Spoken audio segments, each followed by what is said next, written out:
안녕하세요. 홍주인 뉴스 전용식입니다. 예, 그러니까 전용식, 그리하여 전용식. 예. 자, 오늘 준비한 것은 참 가슴 아픈 우리 역사인데요. 여러분들 타이타닉호 잘 아시죠? 영화에서 잘 알려진, 어찌 보면 영화의 흥행 성적으로 잘 알려진 사건이 타이타닉호의 가슴 아픈 사건일 텐데요. 타이타닉호가 1912년에 4월 14일 날 북대서양 해역에서 발생한 사건인데요. 승선자가 2,200명 정도 되고 그때 당시에 희생자가 한 1,500명 되는, 정말 전 세계의 모든 사람들이 이 타이타닉호의 사건에 아주 가슴 아파했는데, 이보다 더 많은 희생자를 낸 사건이 후쿠시마호 사건입니다. 그런데 어찌된 일인지 저희 국민들은 후쿠시마호 사건에 대해서 10%, 20%도 아마 알지 못할 것입니다. 그만큼 은폐된 사건인데요. 사람들은 타이타닉호의 그 비극적인 사건을 가슴 아프게 생각하면서 왜 우리 그 동포가 희생된 사건에 대해서는 왜 침묵하고 모르는 척 하고 있어야 하는지, 우리는 정말 이렇게 무관심해 해야 하는지 참으로 먹먹한 일이 아닐 수 없습니다. 그 타이타닉호보다 더 많은 희생자를 낸 후쿠시마호. 사망자는 적게는 8,000명에서 많게는 12,000명에 달할 것으로 추정되고 있습니다. 8월 15일, 1945년 8월 15일 해방의 기쁨도 잠시였습니다. 이들은 8월 24일 그렇게 희생을 당하고 말았습니다.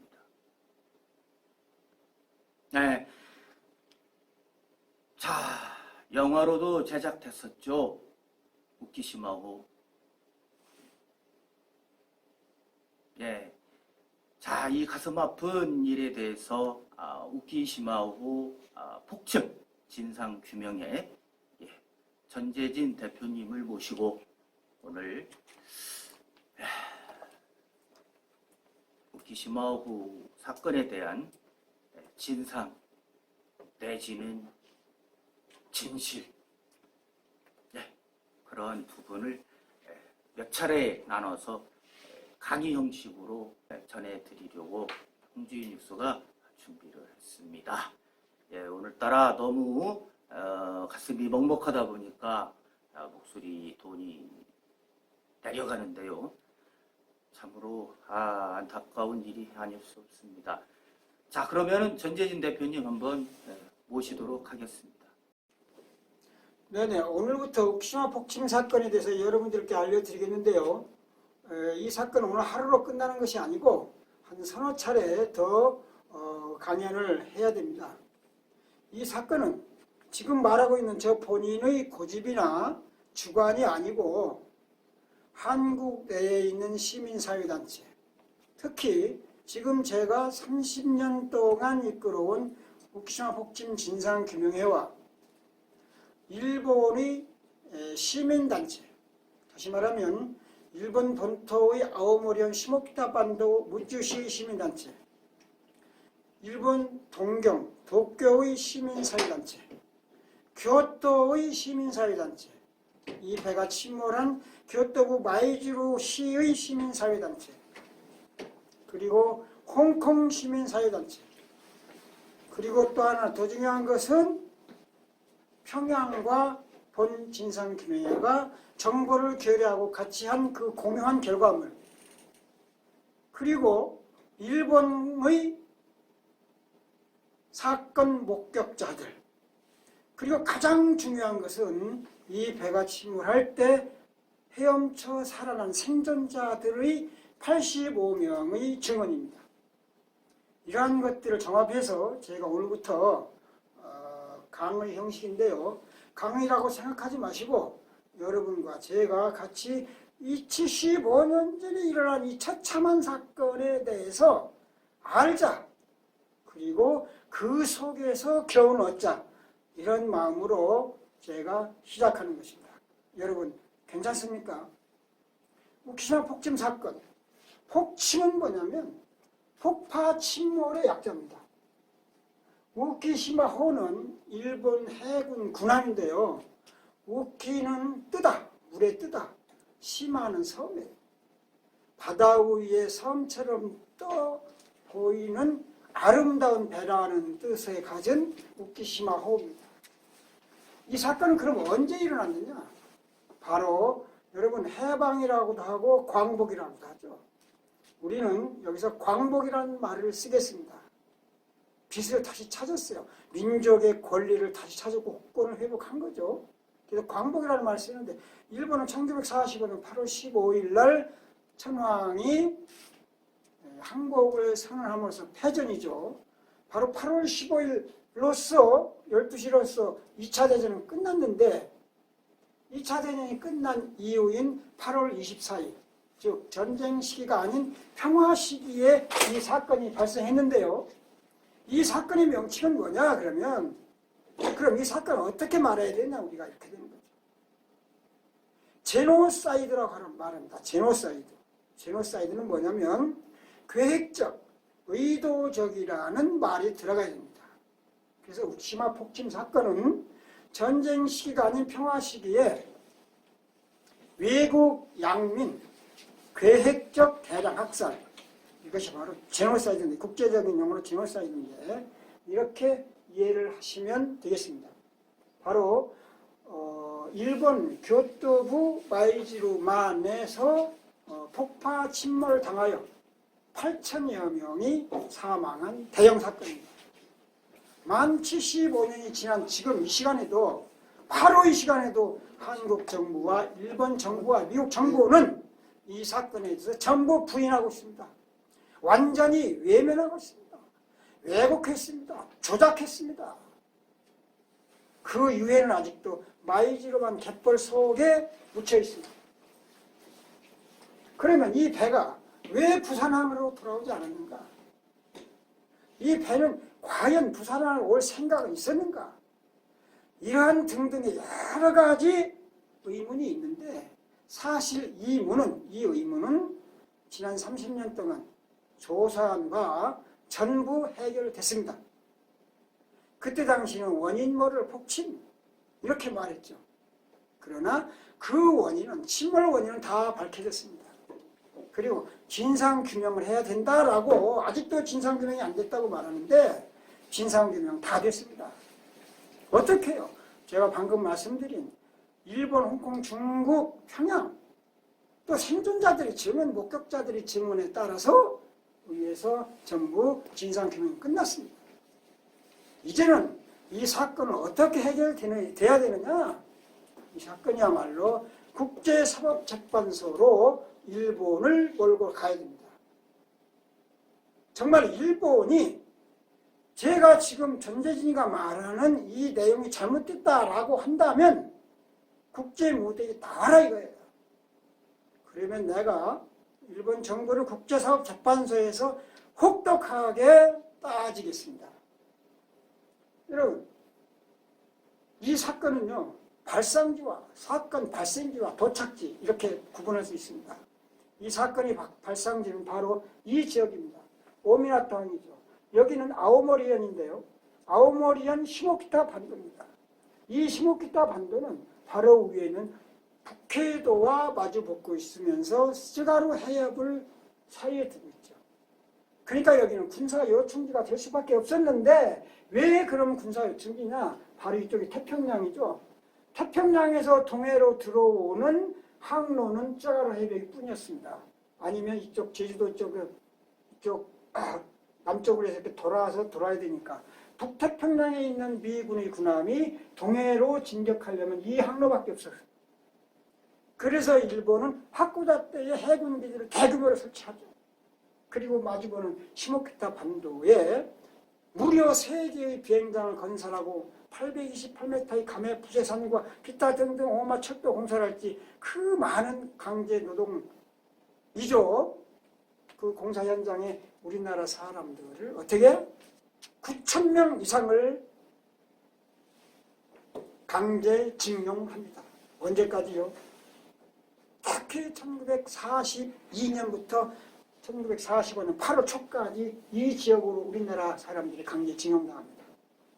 그런데 이 사람들이 해방을 맞이해서 광복을 맞이해서 조국으로 오려고 하는 그 찰나 정말로 환희에 넘치며 춤을 추는 태극기를 흔들던 오미나토 항에서 배가 출항을 하게 되는 거죠.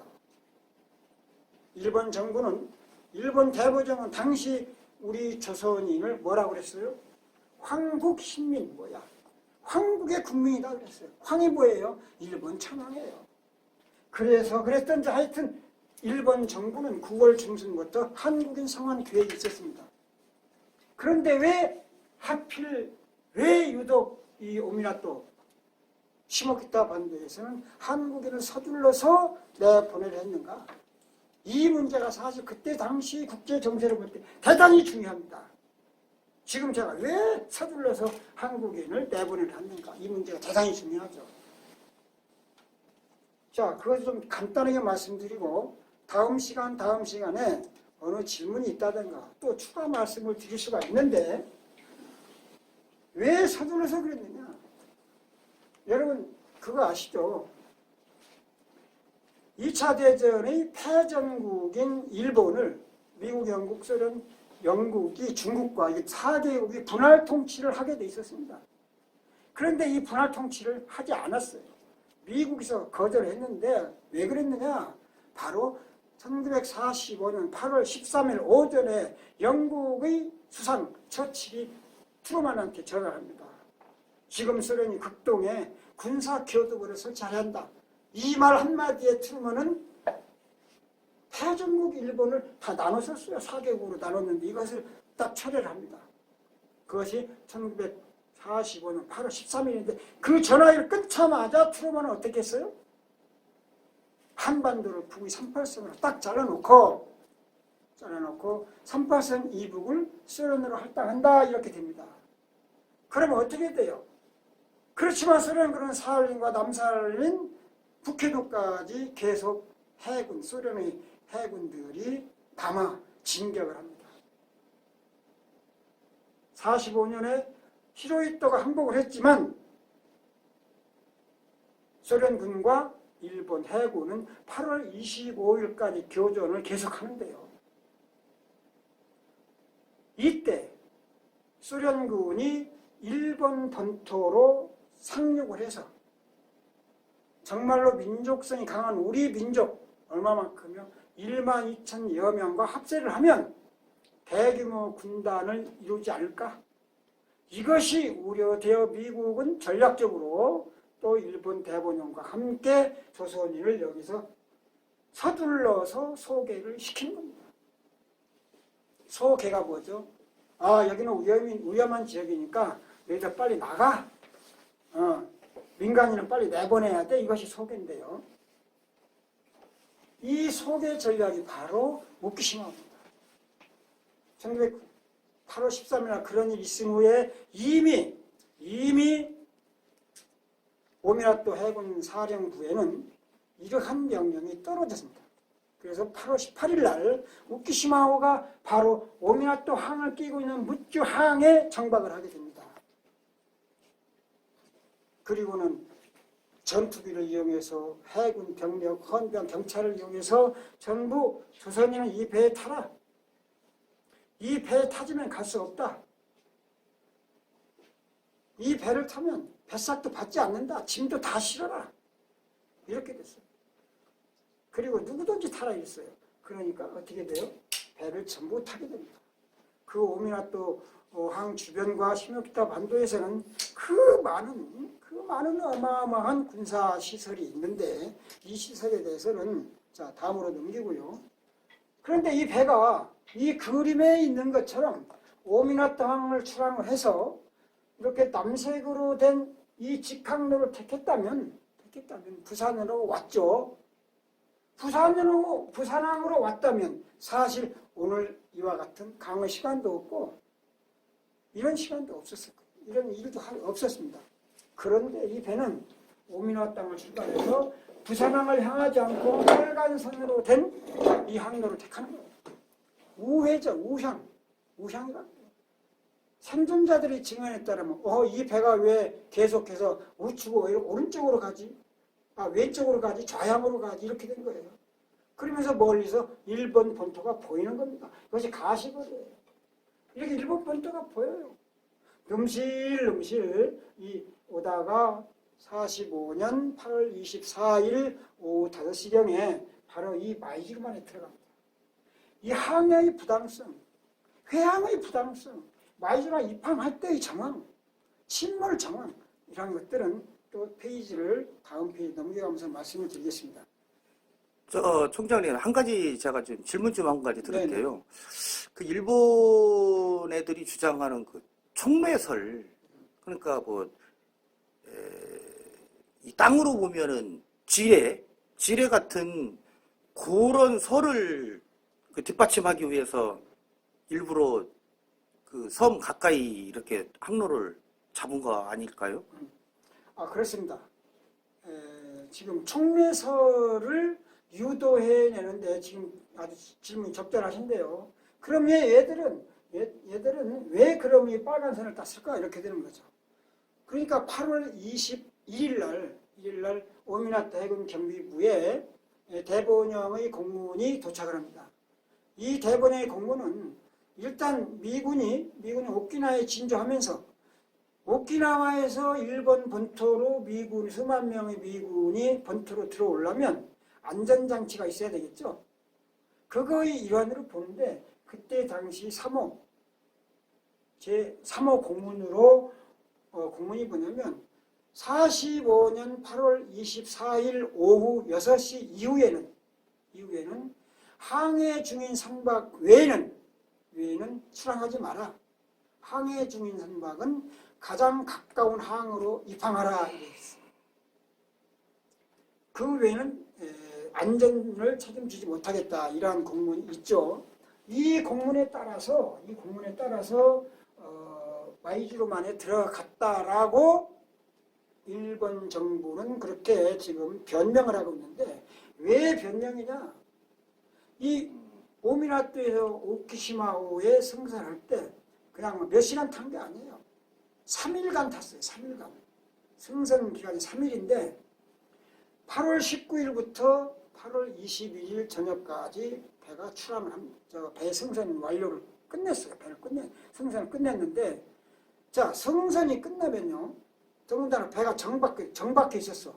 그래서 거룻배를 쭉 깨면 왔다 갔다 하면서 태웠는데 정박해 있던 배이기 때문에 승선이 완료돼서 출항하라 그러면 2시간 이내로 출항을 할 수 있어요.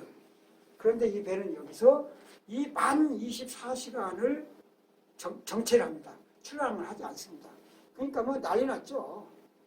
왜 안 가냐? 항해해도 듣지도 않아요.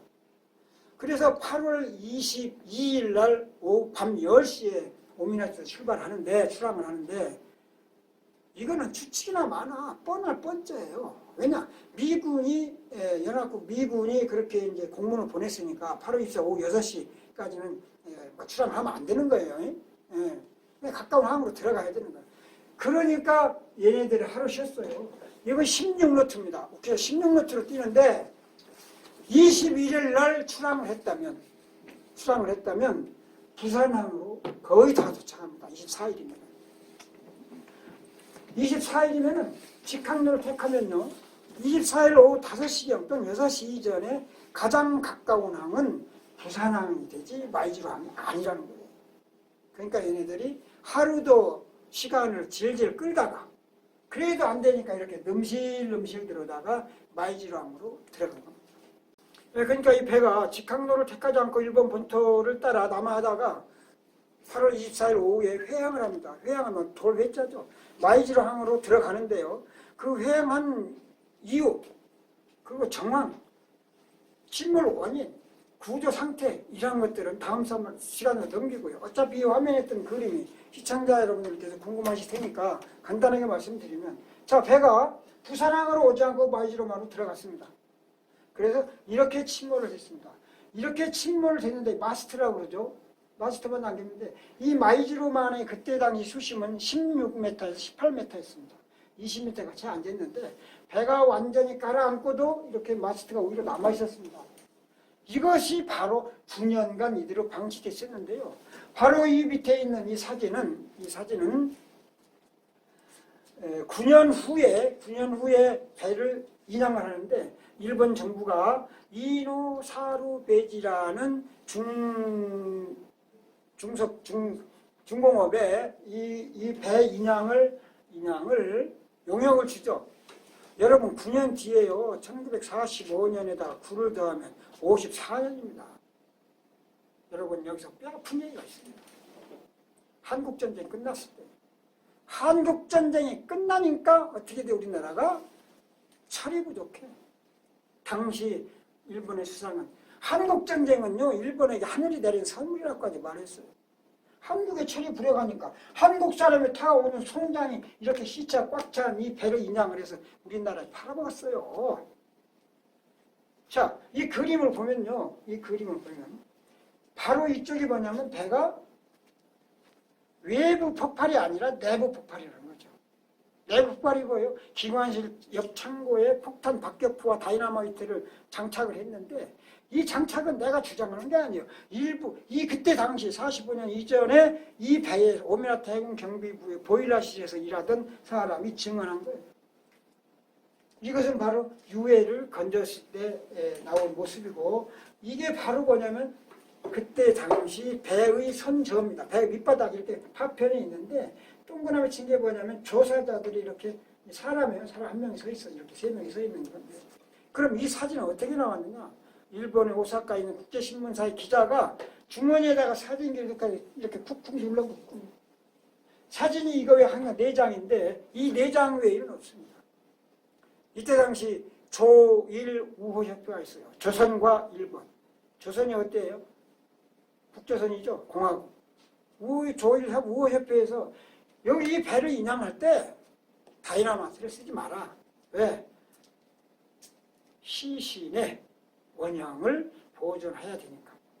2번, 3번 요청을 해도 이 이노 사르베지 중공업에서는 거부하고 다이나마이트를 2번, 3번 터뜨렸어요. 그러니 이렇게 있을 때 배는 원형 그대로 가라앉았습니다. 선실에는요 수천 명의 우리나라 사람들이 죽었어요. 9년 뒤면은 살은 다 불고기밥이 됐겠지만 뼈는 있었을 겁니다. 이렇게 뼈는 남았을 텐데. 이것을 폭파한 거야. 한국 정부 당시 뭐 하는 거야? 한국 정부가 지금까지 이 사건을 해결하라고 요구를 하지도 않았어요. 이것을 다시 폭파한 거야. 겨우 건진 게 이거예요. 그러면 이때 당시 사망자 수를 어떻게 계산했는가? 제가 인체 해부학 전공입니다. 전 임상병리사예요. 해골 하나는 한 명. 맞죠? 남자나 여자나 딱 하나 있는 게 또 있어요. 골반뼈예요. 골반뼈가 하나 있으면 한 명, 2개 있으면 2명이죠. 이거 남자와 여자 구분할 수 있습니다. 이거 구분 안 했습니다.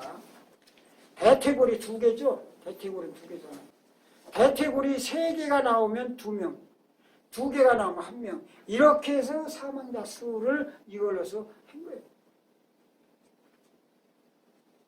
참으로 이 역사를 저는 지금 정말로 말하기 싫을 정도의 이러한 사건이지만 제가 지금 한 30년 동안 조사를 해오고 이것은 전부 사실이기 때문에 국민 여러분께 알리기 위해서, 특히 지금 자라나는 청년들이 이 사건을 알리기 위해서 이런 시간을 가졌습니다. 정말로 홍주인 뉴스와 광천의 노중호 갤러리 감사합니다.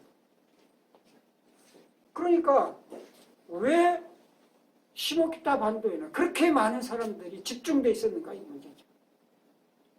그 곳에는 군사요충지로서 비행장, 방공호, 지하 군수공장, 철도 터널 공사 아주 참혹했습니다. 군사용 철도죠. 그리고 각종 군사 기반 시설, 비행장 3군데 있었어요. 비행장이 끝이 안 보입니다. 이러한 시설을 빠른 시일 내에 해야 되기 때문에 그쪽 시모키타 반도로 우리 조선인들을 45년 8월 초까지 끌어들이는데, 강제로 끌어들이죠. 자, 가장 일반적인 강제징용의 사례를 말씀드리면, 일본은 우리나라 사람들을 강제징용을 함에 있어서도 법을 제정을 했습니다. 법대로 했다 이거죠. 황국 시민이니까, 황민이니까 이런 생각을 가지고 있는 거예요. 자, 일본이 제정 공포한 조선 강점 수탈 강제징용에 관한 법이 이렇게 있습니다. 1938년도에 군수공업동업법을 만들고요. 곧바로 국가총통원. 이 칙령이 뭐냐면요. 천황의 입술로 말하면 그게 법이에요. 이거 천황의 명령, 칙령이라는 건데 절대 여기서는 거부할 수도 없고 거절할 수 없어요. 그대로 하는 거죠. 그러면서 노무동원 실시 계획 강령까지 내립니다. 조선인 노무자 모집 요강까지 해요. 그러면서 이렇게 신체 검사를 합니다. 여기 신체 검사를 하얀 옷을 입은 우리나라 사람들이 일본을 가려고 신체 검사를 나갔다고요? 아니에요. 신체 검사장까지도 전부 강제징용, 강제로 끌고 가는 거예요. 자, 여러분, 신체 검사 끝났어요. 이제 끌고 가죠. 지금 단순히 사진 한 장인데 아주 사진이 많습니다. 한 장이 설명하기 좋겠는데, 여기 보십시오. 여기는 젊은 여자예요. 많이 제가 볼 때는 20대 초반이고, 이분은 그때로 봐서 30대 후반으로 보고요. 여기 남자분이 모자를 쓰고 있는데, 수건을 쓰는 남자분이 있는데, 이분은 한 30대로 보입니다. 자, 3명을 트럭으로 태웠어요. 이 3명을 끌어가려고 일본의 헌병이 몇 명이에요? 보여요? 1명, 2명, 3명, 4명, 5, 6, 7. 여기 모자 보이죠? 8명이에요. 8명이 트럭에다가 우리나라 사람 3명, 여자 2명, 남자 1명을 싣고 앞뒤로 밧줄로 묶었죠. 자, 또 뒤에서 한 명이 밧줄을 붙잡고 있죠. 앞뒤는 차에 고정을 했죠. 이건 강제징용의 수준을 넘어서 납치입니다. 납치. 이건 강제징용이 아니에요. 강제연행이 아니에요. 납치예요. 그럼 이 말을 누가 하느냐? 우키시마에 탔던 사람 중에 살아나는 생존자들이 저한테 들려주는 얘기예요. 이렇게 해서 끌어갔는데, 자, 일본에 있는 기업이 이 한국인 모집을 신청을 합니다. 어디에? 부현 장관한테 인원수를 이렇게 여기 몇 명이니까 이렇게 사정해 주셔. 이건 뭐 형식이에요. 그랬다가 여기서는 후생성에서 승인을 합니다. 후생성에서 승인, 이 후생성은 바로 대본영이 같은 한 방에 있던 직속기구죠. 정부기 일본 정부니까. 여기서 부와 현으로 통보를 하면 여기서 기업체에다 가서 조선 갖다 써도 되라고 허가증을 받아요. 그 다음에 어떻게 돼요? 기업체장이 한국 내로 침투해요. 이거는 침투지 그냥 정상적으로 오는 게 아니에요. 한국으로 옵니다. 오면은 조선 총독부가 있어요. 총독부가 이미 도, 군 면에다가 어느 날 몇 시까지 몇 명 모아놔 이렇게 돼요. 몇 명 모아놔? 모아놔요. 그러면 도, 군, 면 가면 읍산, 면, 노무계 있죠. 군, 노무계. 얘들이 일본에서 온 얘들로 같이 가요. 그 동네로. 그 동네는 군청 면싸움에서 지키랍니다. 이게 뭐예요? 외발이라고 합니다. 외발이. 일본 끈앞풀들이에요. 이 공무원들의 그때 있던 끈앞풀. 얘네들이 가장 가까운 집결을 해서 군 면싸움에서 집결해요. 몇 명씩요? 25km로 갑니다. 충청도 영동군과 그 영동군 충주시 이쪽 사람들은 한 번에 150명, 200명씩 이 영동군, 영동 기차역으로 갑니다. 이렇게 해서 가까운 기차역 이동해서 부산역을 가서 부산역에서 다시 신체 검사를 하는데 거기에서 뭐예요? 온몸을 다 벗겨서 바닷물에 들어갔다 나오면 DDT를 뿌리면 하얀 가루 DDT 뿌려서 해서 이제 일본 공사장을 가는데 여기가 바로 광천입니다. 제가 지금 이 말하고 있는 강양이 광천인데 이 광천역은요 청양 사람, 서천 사람들이 청양 사람들이 다 넘습니다. 홍성 사람들은 홍성역에 탔는데 여기 사람들 광주 청양 사람들 여기서 오는데요. 여기서 타는데 여기서 타고 어디로 가느냐? 천안으로 갑니다. 천안이 어디예요? 경부선이에요. 장항선과 경부선이 갈립니다. 그럼 천안에 가면은 당진에서 끌려온 사람, 서산에서 끌려온 사람, 천안 관내에서 끌려온 사람 이런 사람들이 다 모여요. 천안에서. 그러면은 이미 신의주를 출발을 해서 서울을 거쳐 수원과 평택, 성안을 거쳐서 천안에 도착을 하면 6개의 화물열차 또는 여객열차에 사람이 꽉 찼습니다. 6개나 8개 그 기차에 사람이 꽉 찼는데 전부 일본으로 강제징용 가는 사람들. 기차의 앞뒤에는 헌병들이 경찰들이 총을 들고 2명, 3명 쫙 돼서 양쪽에서 지키고 있습니다. 딱 할 수가 없어요. 바로 광천역과 천안역 그리고 장항선과 경부선의 각 역은 전부 이렇게 조선인 강제징용의 현장이랍니다. 이렇게 우리 국민은 일본한테, 외놈한테 정말로 가기 싫은 그곳으로 가야만 했습니다. 본인이 의사로 본인이 가고 싶다 해서 간 사람은 단 한 명도 없습니다.